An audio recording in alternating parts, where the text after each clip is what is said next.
Biden's deficit spin. In recent speeches, President Joe Biden has been misleadingly taking credit for cutting federal deficits by historic amounts, though most of the reduction in deficits is the result of expiring emergency pandemic spending.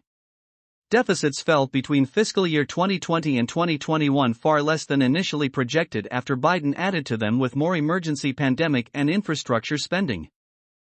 And the deficits under Biden and beyond are projected to remain historically high compared with pre-pandemic levels.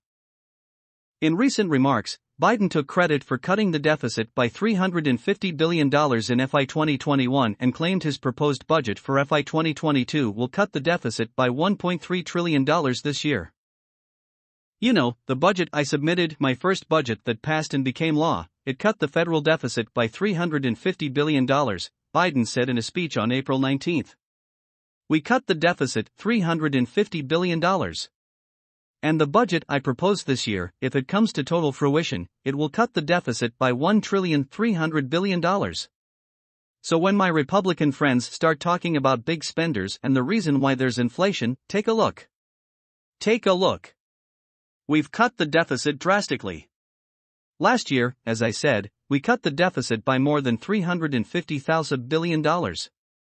This year, we're on track for $1.3 trillion in cuts. And look, that would be the largest debt reduction in American history.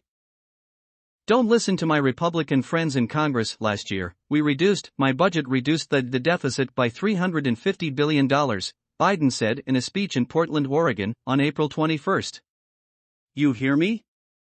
We didn't increase the deficit a penny. We reduced it by $350 billion. In February 2021, shortly after Biden took office and before any of Biden's fiscal policies were enacted, the nonpartisan Congressional Budget Office projected a federal budget deficit of about $2.3 trillion in 2021, $874 billion less than the shortfall recorded in 2020. It projected deficits to fall again to a $1.1 trillion deficit in FY 2022, meaning another $1.2 trillion reduction in the deficit from 2021.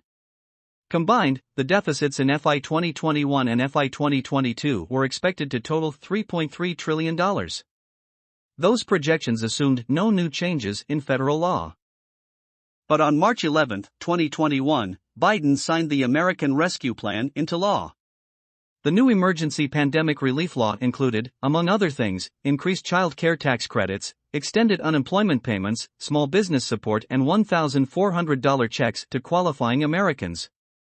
The law cost an estimated $1.9 trillion over 10 years. Fast forward to July, when the CBO was able to take into account the new spending approved by Biden.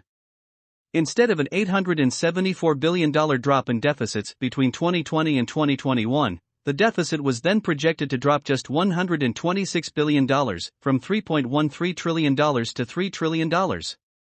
Moreover, the combined deficits for 2021 and 2022 were projected to total nearly $4.2 trillion, $842 billion more than the February forecast. It's pretty silly, Mark Goldwein, Senior Vice President and Senior Policy Director at the Committee for a Responsible Federal Budget, said of Biden's deficit-cutting claims. Biden, didn't cut the deficit, he increased it. They are taking credit for the fact that deficits fell in 2021 to 2022, Goldwein said. If they had done nothing, deficits would have fallen by $1 trillion. They fell by much less than they were going to.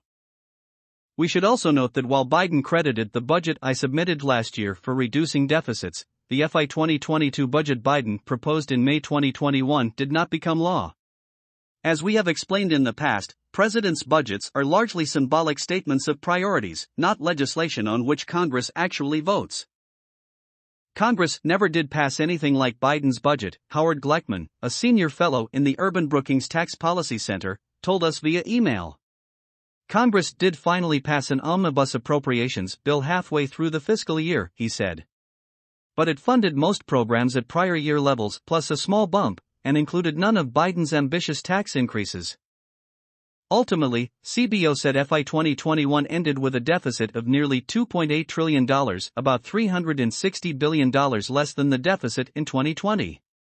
That's similar to the $350 billion figure Biden uses. CBO noted that the deficit for 2021 ended up smaller than it had projected in July, mostly because income tax receipts were greater than CBO projected. CBO said greater than expected revenue growth in 2021 was due to strong growth in economic activity, following the substantial disruption in 2020 caused by the pandemic. CBO credited, in part, legislation enacted in response to the pandemic. As a share of GDP, which is really the way to look at this, deficits would decline from 12.4% of GDP in 2021 to 5.8% this year to 4.5% next year, Glickman said. But most of that action is due to two factors: the booming economy that is likely to increase revenues substantially and a sharp decline in pandemic-related spending/tax cuts. I suppose Biden gets some credit for this since he and the Democrats in Congress designed the American Rescue Plan to include temporary spending, Glickman said. But it is not as if this year's budget includes major spending reductions. In fact, many of his proposals would increase spending. In a fact sheet on the president's proposed 2023 budget, the White House boasted about the president's strategy to grow the economy from the bottom up and the middle out, and his effective management of the American Rescue Plan, a strategy that was built on smart, fiscally prudent investments that helped jumpstart our economy. However, in an April 8 blog post titled "No, President Biden Has Not Implemented Historic Deficit Reduction," CRFB wrote, with this emphasis, that the main source of falling deficits is the expiration of most COVID relief such as enhanced unemployment benefits and recovery rebates. The remaining decrease is largely the result of strong income growth and high inflation. CRFB also noted that even after this post-pandemic drop, deficits will remain historically high. The president's actions to date have not reduced deficits but instead increased them, CRFB wrote. Between the American Rescue Plan, the bipartisan infrastructure law, and various executive orders, we estimate at least $2.5 trillion has been added to deficits through 2031 over the president's term so far. John Huntley, senior economist at the Penn Wharton Budget Model, agreed that the deficit reduction is mostly due to expiring pandemic spending by the federal government. The decline in the deficit between fiscal years 2021 and 2022 was largely expected, Huntley told us via email.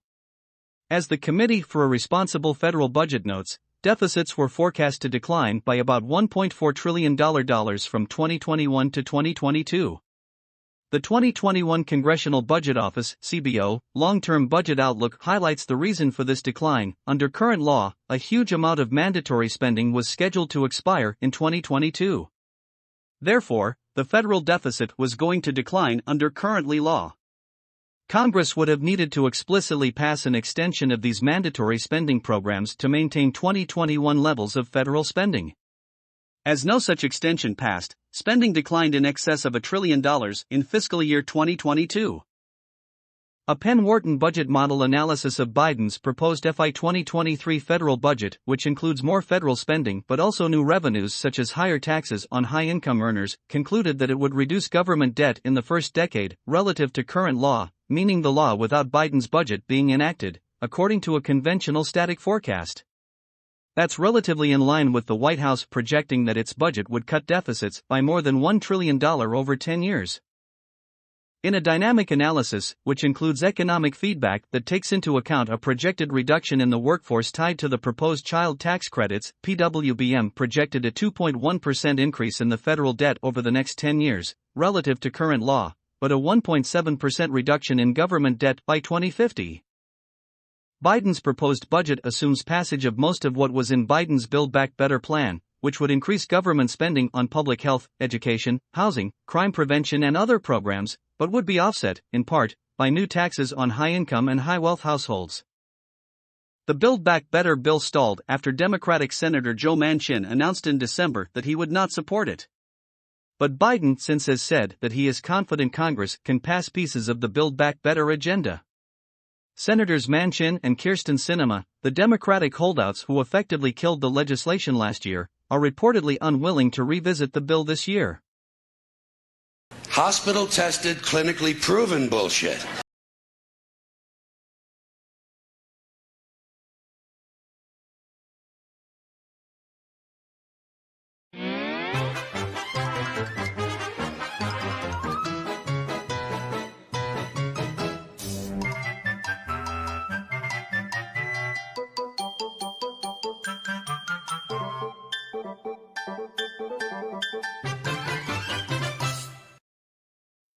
North Korea. In August, the U.S. initiated a resolution in the UN Security Council establishing sanctions that would cut North Korea's export revenue by a third. Another resolution passed September 11 with new sanctions.